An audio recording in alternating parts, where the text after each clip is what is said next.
네, 그러면 이제 궁금하신 거 질문 받도록 그렇게 하겠습니다. 네, 뉴욕이 고령화율이 어느 정도 됩니까? 뉴욕에는 그러니까 800만 명이 사는데 그 중에 100만 명이 이제 고령자, 16%니까 어떻게 보면은 서울보다 훨씬 고령화된 그런 이제 도시라고 볼 수 있겠고요. 또 뉴욕만 해도 225개의 그 노인복지관이 있다고 합니다. 그 100만 명 시니어들 중에 노인복지관을 이용하는 비율은 15%밖에 안 되고요. 그러니까 대부분의 시니어들은 미국에서 노인복지관을 가는 걸 별로 안 좋아한다는 것 같고, 그 대신 이제 뉴욕은 지하철도 잘 되어 있고 여러 가지 문화 예술 그런 공연이라든가 다양한 프로그램들이 많기 때문에 고령자들이 살기 좋은 도시인 거는 확실한 것 같고요. 그리고 전체적으로 이제 뉴요커들 중에 12%가 아시아 이제 그에서 이민 오신 분들 이런 분들이신데, 이제 오히려 이런 분들은 이제 시니어 센터를 이용하는 비율이 높아서 20%를 차지한다고 합니다. 그래서 그러니까 미국의 전체 시니어 중에 15%가 그 시니어 센터를 가는데, 그러니까 아시아에서 오신 분들은 그렇게 많지는 않지만 그 중에 20%가 이용을 하는 거니까 이제 그 아시아 이민자들이 더 많이 노인복지관을 이용하고 있는 것입니다. 차이점을 잘 모르겠어요. 정확하게 이 오츠만의 특별한 어떤 디퍼런 차별화된 어떤 그걸 잘 모르겠어요. I think the Korean level of sophistication on technology is much higher than other countries. 그 이제 선생님이 아마 이제 현장을 우리나라 국내 현장을 잘 알고 계시고 지금 이제 질문을 하신 것 같기도 한데, 이제 이분은 한국에 와서 사실 오늘 두 군데를 다녀오셨는데 그게 이제 실버넷 뉴스하고 복지정보통신협의회라는 곳을 방문을 하셨어요. 근데 거기는 우리나라 전체 그러니까 노인복지 현장에서는 가장 최첨단인 곳을 오늘 보신 거예요. 그러니까 이제 그렇게 보면은 오늘 본 두 기관하고 오츠를 비교하면 사실 큰 차이가 없을 수도 있고, 어떻게 보면은 이제 기술적인 측면에서는 더 고도화되어 있는 분들을 이제 보신 것 같고, 이제 오츠의 프로그램을 이용하시는 분들은 그러니까 미국의 이제 어떻게 보면 이제 평범한 일반인들이기 때문에 이제 미국에서는 이게 더 이제 첨단 프로그램일 수도 있는, 그러니까 비교의 관점에서 보면 그런 게 있는데, 이제 한 가지 이제 차별화된 측면을 말씀을 드린다면은 저희가 이걸 하는 것은 이 단체에서 하는 거는 이게 소셜 서비스, 그러니까 그런 어떤 사회 서비스 관점이라기보다는 디자인 관점에서 이제 접근을 한다는 거고, 그러면 이제 보통 이제 정부에서 지원하는 프로젝트들은 그러니까 취약계층이나 좀 그러니까 소외계층 중심의 그런 프로그램들을 한다면, 여기는 사실 그 집단에 대한 거는 이제 정부의 역할이라고 아예 전제를 하고 훨씬 더 다른 차원의 그러니까 수요자 중심 그러니까 새로운 디자인 접근을 하는 것이 이제 오츠의 조금 차별화된 전략이지 않을까, 이제 그런 얘기를 해주셨고요. What does senior means to you, professor? 시니어가 뭐를 의미하느냐, 그러니까 시니어가 누구인가라는 질문을 하셨는데, 그러니까 두 가지 측면에서 말씀을 하셨는데, 보통 그냥 영어에서 그 이제 단어 자체가 의미하는 것은 좀 앞서가는 사람이라는 거죠. 그러니까 우리나라에서 최근에 이제 선배 시민, 시니어 시티즌을 선배 시민이라고 번역하는 것처럼 약간 이제 앞서가는다는 게 이제 첫 번째이고, 두 번째는 이제 어떤 대상으로서의 시니어를 얘기할 때는 이분은 새로운 존재라는 표현을 쓰셨어요. 그러니까 새로운 정체성을 갖고 나이 들어가는 사람들인데, 경험하지 않았던 걸 이제 존재를 창조해가는 그런 것들인데, 이제 그런 말씀을 하시는 이유는 그러니까 현장에서 만나는 이 70세 넘는 이런 분들이 굉장히 그 솔직하게 본인들의 삶에 대한 이야기를 하시는데, 그러니까 그동안은 타인들을 위한, 그러니까 다른 사람들을 위해서 살아왔다면 이제부터는 나를 위한 삶을 살겠다라는 그거하고 어떤 목적지향적인 그러한 그 일상생활에 대한 이야기들을 많이 하시는 걸 보면서, 이제 그 시니어라는 단어가 상징하는 것은 그러한 사람들이라는 그런 거를 지금 말씀을 주셨습니다. 오늘 오후에 캠프 교수님을 모시고 한국에서 고령층 가운데 이 정보화를 잘 활용하는 누군데 갔습니다. 그래서 많이 캠프 교수님은 많이 영감도 없다고 하셨지만, 제가 그 교수님 방금 말씀하신 걸 보면서 저는 상당히 좀 부끄러웠습니다. 왜냐하면 아까 저기 계신 분이 한국과 미국의 어떤 차별성이 뭐가 있냐 물어보셨는데, 모든 기관 다 그런 건 아니지만 저는 어떤 점이 특히 좀 신선하고 좀 충격적이냐면, 미국에서는 그 컴퓨터 배우러 올 때 노인들한테 기술의 수준이 어느 정도냐 물어보진 게 아니라 그 사람이 삶의 5가지 영역에서 어떤 부분에 관심이 있느냐에 따라 가지고 거기에 맞춰서 교육을 한다는 그것이 어떻게 보면 사소한 것 같지만은 상당히 큰 차이라고 좀 생각이 됐습니다. 이 노인 시니어 정보화 교육을 바라보는 관점이 어떻게 보면 좀 차이가 있지 않은가. 그러니까 그 기술 중심, 그러니까 우리는 여전히 보면 많은 경우에 뭐 문서 작성 교육, 커리큘럼, 뭐 스마트폰 교육, 뭐 이렇게 그 커리큘럼이 주로 어떤 어디에 쓰려고 하는 그런 것보다는 그 기술 과정 중심으로 되어 있잖아요. 그리고 그래서 아까 하신 말씀 일관성을 계속 그 일관성 있다 보시는데 기술이 아니라 사람 중심이다. 그리고 그 사회적 맥락에서 이 기술을 바라보는 점이 일관적인 어떤 그 철학이 아닌가 하는 생각이 들면서 그런 점에서 여전히 우리는 그런 점에서 그런 그 기술을 노인 정보화 교육을 기술이라는 그 좁은 틀에서 여전히 접근하고 있지 않은가. 그렇기 때문에 저기처럼 뭐 기술 정보화 교육을 통해서 이 노인을 바라보는 사회적 인식을 갖다 변화시킨다든지, 그러니까 노인을 긍정적으로 바라보는 인식이라든지, 그러니까 큰 사회적 맥락에서 바라본다 하는 분들, 혹은 혁신적 디자인을 바라보는 그런 점들이 좀 부끄럽기도 하고 참 괜찮다 하는 생각이 들어가지고 그런 점들이 우리가 좀 더 고민을 해야 될 분야라고 생각이 좀 들었습니다. 저도 이제 질문 하나 드릴까 하는데요. 우리 같은 경우에도 보면 지금 60세 이상의 인터넷 이용률이 50%가 넘다 보니까 전에는 컴퓨터나 스마트폰을 배우는 게 취미 활동이나 소통 이런 쪽으로 많았는데 요즘은 워낙 일자리에 관련된 관심이 많다 보니까 이걸 컴퓨터나 스마트폰 배우고 난 다음에 이걸로 가지고 어떻게 일자리, 뭐 취업이나 창업이나 뭐 창직이나 이런 데 관심들이 시니어 쪽에 상당히 많이 있어요.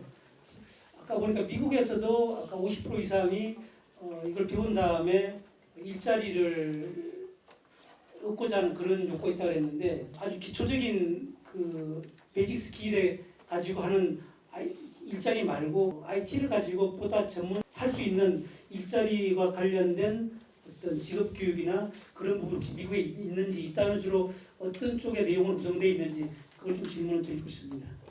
So, the second stage. 굉장히 설명은 길게 하셨지만 제가 요약을 해보도록 하겠습니다. 그러니까 이게 이제 10여 년 동안 발전하면서 어떻게 보면 이제 이 정보화 교육이 단계별로 이제 진화해 왔다고 볼 수 있겠는데요. 이제 처음에는 10주짜리 그 사무화 그러니까 교육이라고 하나요? 그러니까 문서 작성 교육 이런 프로그램을 이제 그 했었는데 이력서에다가 이러이러한 그 이제 뭐 엑셀이나 워드를 할 수 있다라는 거를 그 적어도 이 시니어분들이 인터뷰 오라는 그 이제 답을 못 받은 거죠. 그러니까 이력서 제출하고 아무 소식이 없었기 때문에 이제 그 이유는 미국에서 굉장히 이제 연령 차별이 심하기 때문에 그러니까 고령자들에 대해서는 아예 만날 생각도 안 하는 이제 기업들이 대부분이다 보니까 그래서 이런 문서 작성 교육을 하는 것만으로는 별로 도움이 안 된다는 이제 결론에 이르게 돼서 이 오츠에서 하기 시작한 것이 고령자 차별을 없애기 위한 인식 개선을 위한 활동들을 굉장히 많이 했고요. 그래서 뭐 그 신문에 기사를 낸다든가 또는 고령자들을 많이 채용하는 기업에 상을 준다든지 이런 활동들을 이제 했습니다. 그래서 이제 뉴욕에 스타인웨이 피아노 회사가 있다고 하는데 그 이제 피아노 조율사들을 이제 고령자들을 채용하는 이제 그런 게 있어서 이제 스타인웨이 같은 경우도 이제 그 상을 받게 되었는데요. 이제 그래서 두 번째 시작하게 된 교육 프로그램은 이제 그 구직 정보를 찾는 방법을 가르쳐주는 교육, 그러니까 인터넷을 통해서 구직 정보를 찾을 수 있도록 하는 이제 교육 프로그램이 되었고 정보만 하는 게 아니라 이제 보통 이력서를 이제 회사에서는 PDF 파일로 전환한다든지 이제 그런 걸 원하는데 이제 고령자들이 그런 걸 잘 모를 경우에 이제 그런 걸 가르쳐주는 교육도 있었고 그리고 이제 옛날 이메일 주소를 쓰면은 사람들이 이 사람이 이제 나이 든다는 걸 금방 알아보니까 이제 최근 이메일 주소를 이제 바꾸는 것들 그래서 이제 직업을 그 이제 구할 수 있도록 도와주는 그런 교육들을 해서 실제로 성공한 사례들이 있습니다. 그리고 이제 또 한편으로는 이제 창업과 관련한 교육을 이제 하고 있는 것인데 이제 개인에 따라서 어떤 뭐 음악을 가지고 프로듀싱을 한다든가 이제 그런 여러 가지 활동을 하시는 분들을 이제 그 창업할 수 있도록 도와주는 일을 하는 거고요. 아까 이제 고정현 수석님이 말씀하신 이제 이런 테크놀로지를 이용한 창업이나 이런 부분은 실제로 그런 그 하이텍을 활용하는 직장들, 그러니까 고령자들이 하이텍을 이용해서 창업할 수 있거나 취업할 수 있는 기회가 뉴욕에 많지 않기 때문에 이제 그거에 대한 수요가 크지 않아서 이제 그런 교육은 직접 안 하고 있고, 어떻게 보면 이제 그거보다는 조금 낮은 수준의 정보화 교육을 중심으로 이제 프로그램을 운영하고 있습니다.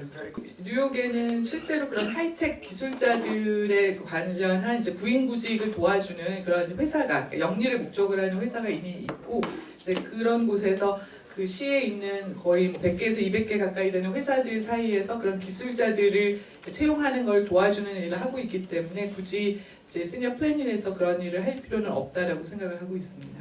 오츠의 컨셉과 그 여러 가지 원리들이 잘 적용되고 있는데 그것을 성공적으로 진행시키기 위해서 어떤 하드웨어를 사용하고 있으면 미국 맥락에 미국 컨텍스트에 특화된 것들이 무엇인지, 오츠와 같은 경우에는 노인들을 훈련하고 나서 취업도 잘 되고, 그리고 창업의 성공률도 엄청 높은데 한국 맥락에서 배울 수가 있는 거.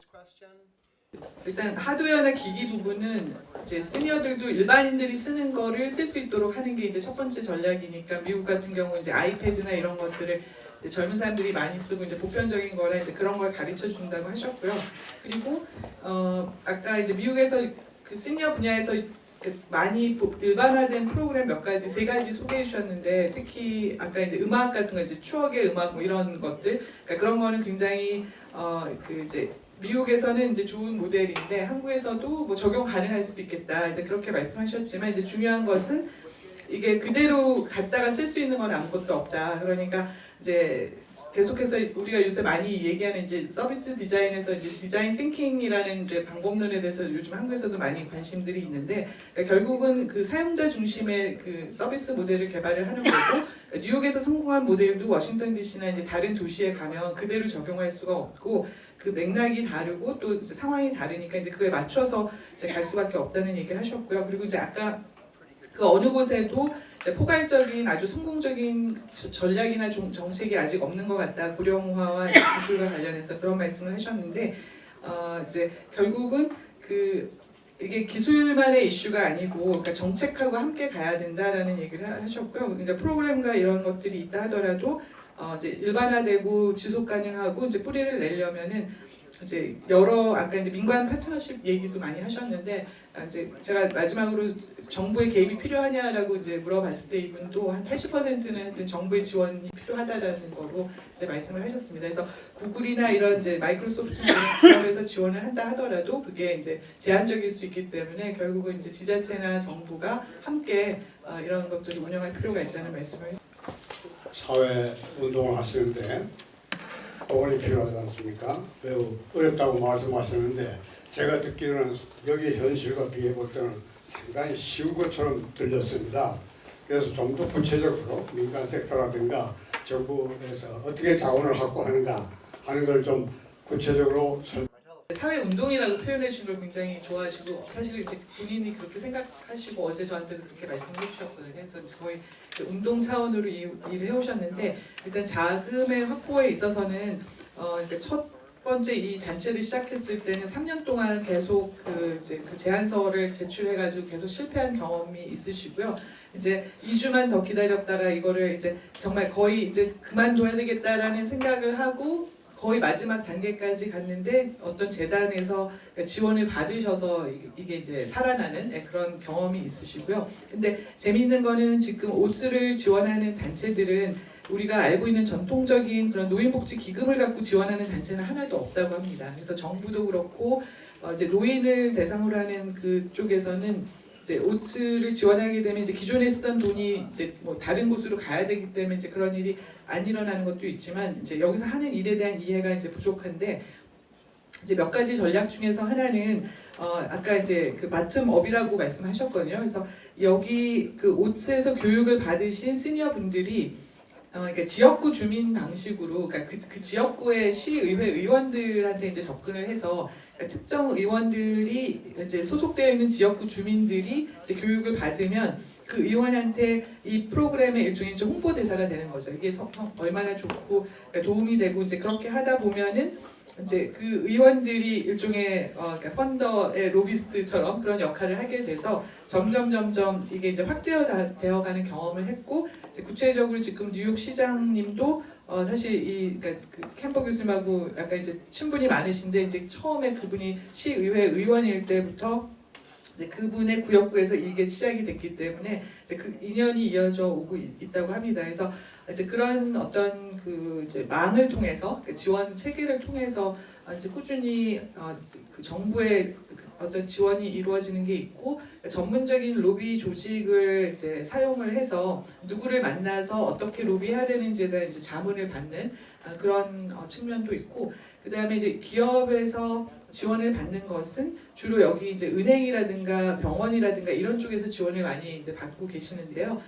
처음에 시작된 것은 어떤 은행이 온라인 뱅킹을 이용하는 이제 시니어들을 위한 홍보 비디오 같은 걸 만들려고 했는데, 이제 그거에 대해서 전혀 모르니까 이제 오즈가 컨설팅을 해줘서 그 비디오를 만들게 되었다고 합니다. 그래서 이제 그 기관에서 아까 25,000불 정도, 2,500만 원, 거의 3천만 원 정도 이제 지원을 받아서 이게 운영이 되어 와서 지금 그러니까 약 6대4 정도로 지자체와 이 민간 부분의 그 지원을 받아서 진행이 되고 있는 그런 상황이고요. 창업, 그러니까 아까 이제 사회적 기업이라고 말씀을 하셨는데 이제 그 부분이 굉장히 이제 중요하다, 이제 공감을 많이 해주셨고요. 근데 이제 중요한 것은 지금 그러니까 기술은 있는데, 그러니까 그 기술을 가지고 무엇을 할 수 있는지에 대한 그 콘텐츠 부분이 이제 덜 개발되어 있고, 특히 고령자와 관련된 어떤 그 정보라든가 콘텐츠는 굉장히 아직 부족한 단계이기 때문에 지금 은빛둥지에서 하시는 그런 것들이 굉장히 경쟁력이 있다라고 지금 보시는 것 같고, 그러니까 실버넷 그 뉴스에서도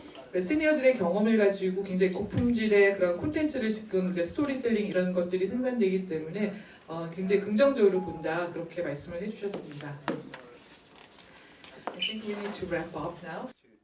오늘 두 기관 고정현 선생님 덕분에 그 캠버 박사님이 다녀오신 그 실버넷과 복지정보통신협의회의 그 사례가 굉장히 좋은 경험이 된 것 같아요. 그래서 어떻게 보면은 이제 미국에도 잘 없는 모델을 오늘 보셨기 때문에 이 어떤 이제 공공자원이 더 많이 투입될 만한 가치가 있는 그런 사례이고, 이제 그러한 것들을 이제 미국에 가서도 그 공유를 하고 이제 국제적인 교류를 통해서 이게 이제 더 활성화될 수도 있는 것 같다라는 이제 코멘트를 해주셨고요. 그러나 이제 지금 오츠에서 하고 있는 이 시니어 플래닛이나 이런 사업들이 아주 그러니까 굉장히 훌륭한 성공 모델이다라고 말씀드릴 수는 없다라고 이제 얘기를 하셨습니다. 그러니까 이제 구직을 도와주고 성공 사례들이 나오고 있지만 여전히 그것이 기존의 그분들이, 그러니까 시니어분들이 일하시던 어떤 그 직업의 수준이라든가 소득 수준에 비하면은 굉장히 형편없는 이제 그런 수준의 잡도 많이 있지만, 그럼에도 불구하고 직장을 구하는 사람에게 직장이 생기는 일이라든가 이 변화 자체는 의미가 있는 것이고, 실버 플래닛이 지향하는 목표가 한 100%, 그러니까 한 100점이라면 그 중에 한 5% 정도 달성했다라는 느낌을 갖고 지금 이제 일하고 있다라는 말씀을 해주셨습니다. 그래서 이게 만병통치나 이런 어떤 아주 우수한 사례라기보다는 그러니까 이러한 고령화 사회의 이제 기술 문제라든가 이제 고령 사회 문제를 해결하기 위한 하나의 이제 노력의 그러니까 사례, 모범적인 사례로서 저희가 공유할 수 있는 그런 이제 기회가 된 것 같습니다. 그래서 그 마지막으로 주신 말씀은 그 이제 단체의 성장과 그러니까 조직의 발전이 여전히 이런 사업을 꾸준히 하려면 중요하다고 이제 생각을 하는데, 그거에 가장 이제 그 이제 중요한 비결, 그러니까 중요한 거는 파트너십이라고 생각을 하고요. 그러니까 이분이 2006년 그 2004년에 시작해서 2006년 2년 됐을 때 그때 이제 도움을 받고 있던 단체가 10개 정도 됐는데 지금도 그 중에 한 8개, 9개 단체하고는 꾸준히 이제 그 협력 관계를 유지하고 있다고 합니다. 그래서 지원을 하는 단체도 성장하고 있고 지원을 받는 단체도 성장을 하고 있는 요즘 우리가 얘기하는 동반 성장 같은 개념인 것 같은데요. 그래서 신뢰관계가 형성이 돼서 이제 지금까지 꾸준히 파트너십 이어가고 있는데 이제 한국에 와서 이게 이제 짧은 기간이지만 이제 받은 여러 가지 정보나 이런 것들이 앞으로 그러니까 여러분들이 그 이제 궁금한 게 있으시면 언제든지 이제 연락 주시면 서로 교류하면서 또 함께 뭔가 만들어갈 수 있지 않을까 그렇게 생각이 듭니다. 네, 수고해주신 캔버 박사님에서 큰 박수 부탁드리겠습니다. 저는 평소에 여러 가지 노인 문제의 심각성을 좀 깨닫고 그 노인 문제를 비즈니스로 풀어내고자 열심히 노력하고 있습니다. 이번 참 좋은 기회를 통하여서 다소 수동적이라고 생각했었던 시니어들이 이렇게 적극적으로 사진 촬영도 맡아 해주시고 이렇게 기관에 열심히 참여해 주시는 걸 보면서 생각이 많이 바뀌는 그런 좋은 시간이 되었습니다. 앞으로도 많은 활동 기대하겠습니다. 실버넷 TV 화이팅! 제가 이제 직접 어르신들과 함께 생활하다 보니까 또 미국에서 새로운 또 고령치나 제로온 테크놀로지에 대해서 새로운 또 정보를 준다고 해서 제가 또 실질적으로 우리 일상생활에 어떤 도움이 될까 해서 오늘 한번 이렇게 참석을 하게 되었습니다. 그래서 오늘 이 강의를 들어보니까요. 이 노인 문제는 미국이나 우리나라나 별다른 차이가 없는 것 같습니다. 정보와 교육에 대해서도 실질적으로 우리나라에서도 많이 하고 있는 그러한 일들이었습니다. 근데 이제 단지 차이점이 있다면은 이 미국에서는 조금의 성공도 굉장히 희망을 가지고 일을 진행한다는 걸 느꼈고 우리는 어떤 부정적인 시각으로 요만큼의 성공보다는 많은 성공에 비중을 두고 이렇게 관심을 갖는 그런 생각이 들었습니다. 그래서 이번 교육을 통해서 제가 조금 감명 깊게 제가 변화해야 될 것은 우리나라도 노인 문제에 대해서 긍정적인 시각으로 변화에 대해서 작은 것에서도 기대를 가지고 희망을 가지고 일을 해야겠다 그런 생각을 했습니다. 오늘 실버산업 전문가 포럼에서는 미국 제로온 테크놀로지의 동향과 그리고 시니어 정보화 교육을 하고 있는 단체인 오츠와 시니어 플래닛에 관한 세미나를 진행을 했습니다. 미국의 오츠를 설립하신 캔버 박사님의 그 발제를 통해서 미국의 그런 그 시니어들과 정보 기술과의 관련에 대해서 많은 것을 배울 수 있었고요. 제로온 테크놀로지라고 하는 개념은 아직 우리나라에서 이제 새로운 개념인데 시니어들의 삶 속에서 기술들이 어떻게 잘 활용이 되어서 좀 더 편리하고 그리고 안전하고 행복한 삶을 살 수 있도록 지원할 수 있는가를 연구하는 그런 분야라고 할 수 있겠습니다. 앞으로 실버산업 전문가 포럼에서는 제로온 테크놀로지를 활용한 고령사회 정책이라든가 프로그램들을 더 많이 개발할 수 있도록 노력하겠습니다.